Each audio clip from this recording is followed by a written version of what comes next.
आज चाहिँ हाम्रो घरमा घिउ बनाउनु भएको अरे मम्मीले घिउ बनाउन आउनु भएको भनेको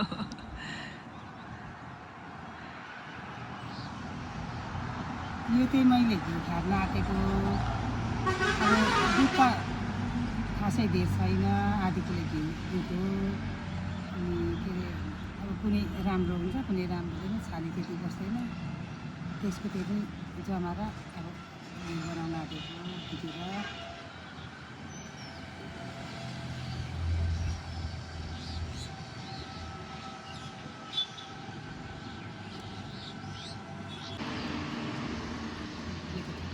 कस्तो मजाले जमेको थियो अलरेडी घिउ जस्तो नि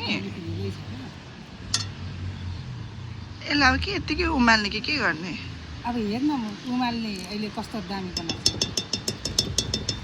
तपाईँको मलाई थाहा छ नि पहिला पहिला त साह्रै बिग्रिन्थ्यो नजानेर कति बिग्रिन्थेन मै बनाएर खान्थेँ राख्छौँ यो घिउको सबै फ्रिजमा राखेको मम्मी छाली निकाल्दै फ्रिजमा राखेकोले त यो फ्रिजमा राख्नु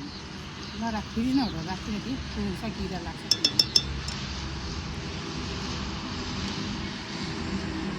पानी परेको त यो होला क्या खास त्यो छालीको तैरिएको होला क्या नि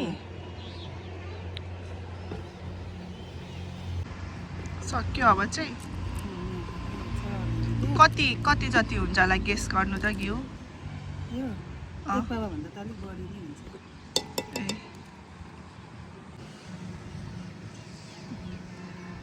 मिक्सर चाहिँदैन हातैले घोलेर बन्छ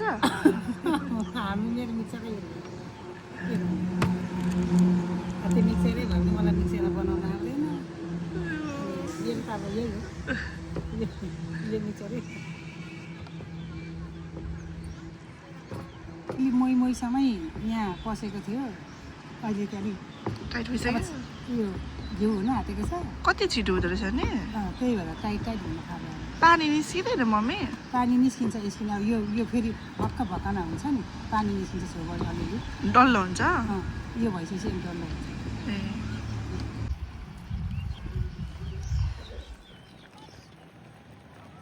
मिक्सर जस्तो रहेछ तपाईँको हात त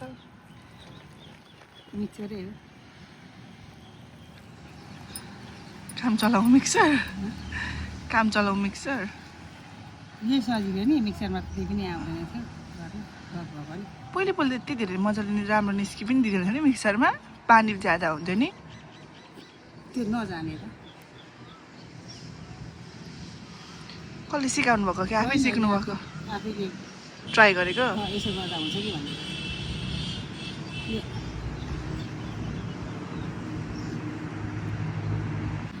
घिउै निकाल्न नसकेपछि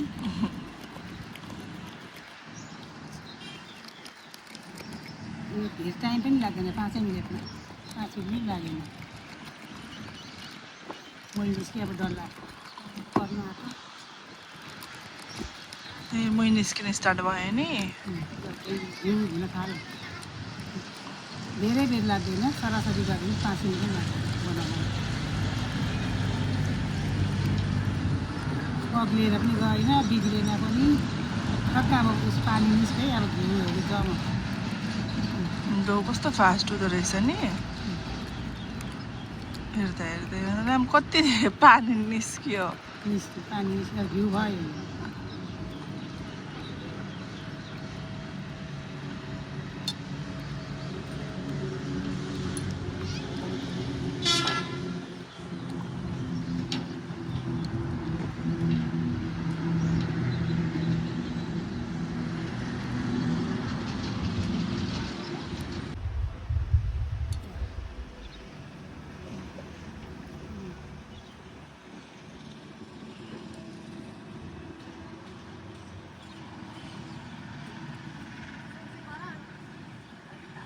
यसमा हाल्यो भने अहिले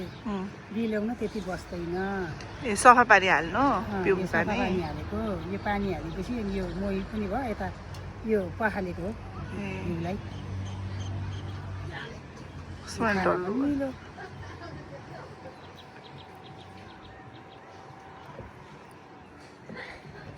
यसो गर्छु